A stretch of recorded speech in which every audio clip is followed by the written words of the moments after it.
တကယ်တော့နေတည့်အစားဒီပွဲရဲ့အဓိကဇက်ဆောင်ဖြစ်လာဖို့ဖန်တီးထားခြင်းမခံခဲ့ရသူပါကော်နာမဂရက်ဂါနဲ့ရှင်ပြိုင်မှုအတွက်ပွဲမစားခင်17ရက်အလိုကြာမှသူဟာဖုံးခေါ်ဆိုမှုကိုလက်ခံရရှိခဲ့တာပါကမ္ဘာမျက်စိထဲမှာတော့သူဟာအချိန်မရှိမှအစားထိုးဝင်ရောက်လာရတဲ့အရန်ကစားသမားတဟုသက်သက်ပါပဲမရပ်တတ်နိုင်တဲ့စူပါစတာမဂရက်ဂါတော့လွဲကူးတဲ့သားကောင်လိုအားလုံးကထင်ခဲ့ကြပါလေစာရွက်ပေါ်ကအချက်အလက်တွေရတော့ဒါဟာလုံးဝရှင်းလို့မရတဲ့ပွဲတစ်ပွဲပါဒါပေမဲ့ Nate Diaz ကတော့ဘသူတွေဘလို့ပဲအလေးပေးထားပါစေဂယုမဆိုင်ခဲ့ပါဘူး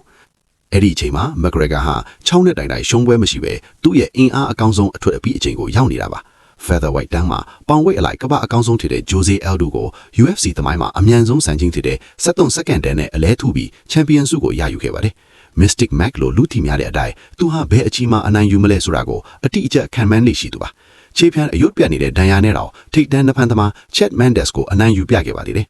မူလကကောနာဟာ Rafael Dos Anjos ကိုစင်ခေါ်ဖို့ပြင်ဆင်ထားပါတယ်ဒါပေမဲ့ Dos Anjos ဟာပွဲမစားခင်17ရက်အလိုမှာခြေထောက်ကျူးပါတဲ့အတွက်ကောနာဟာအစားထိုးကစားသမားကိုလက်ခံယုံတင်မပက Nate Diaz နဲ့ Welterweight တန်းဝေကန်နခုကျော်မှာထိုးတာဖို့သဘောတူခဲ့ပါတယ်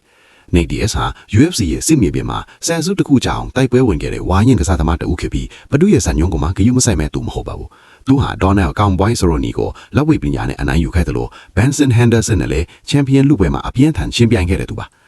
မဂရက်ဂါနဲ့ပွဲမဖြစ်ခင်နှစ်လအလိုမှာပဲနေတ်ဟာမိုက်ကယ်ဂျွန်ဆင်ကိုအကောင်းဆုံးအနိုင်ယူခဲ့ပြီးကဘာကျော်သွားခဲ့တဲ့သူ့ရဲ့စိန်ခေါ်မှုကိုလွတ်ခဲ့ပါတယ်။ကော်နာမဂရက်ဂါငါစူးစမ်းထားသမျှအရာအလုံးကိုမင်းကလူယူသွားတယ်။ငါမင်းနဲ့ထိုးမယ်ဆိုတဲ့စိန်ခေါ်မှုကပဲသူ့ဘဝရဲ့အကြီးဆုံးပွဲစဉ်စီကိုပို့ဆောင်ပေးခဲ့တာပါ။ပွဲစားတာနဲ့ကော်နာကစတင်တိုက်စစ်ဆင်มาတော့တယ်။သူဟာအစကတည်းကဒေါသတကြီးနဲ့သူ့ရဲ့နာမည်ကျော်ဘဲဝိတ်လက်သီးတွေကိုတိတိကျကျပြသွင်းပါတယ်။သူဟာအလွန်မြန်ဆန်ပြီးနေတ်အာယုံနောက်သွားအောင်ကမ်းချက်အမျိုးမျိုးနဲ့ပေါင်းစပ်တိုက်ခိုက်ခဲ့ပါတယ်။နေတ်ကတော့စိတ်အေးထားပြီးသူ့ရဲ့ထိုးကွက်ရမယ့်အချိန်ကိုစောင့်နေခဲ့ပါတယ်ပထမအချီအပြီးမှာတော့နေတ်ရဲ့ညာဘက်မျက်နှာဟာသွေးတွေနဲ့ရဲရဲနှီးနေပါပြီ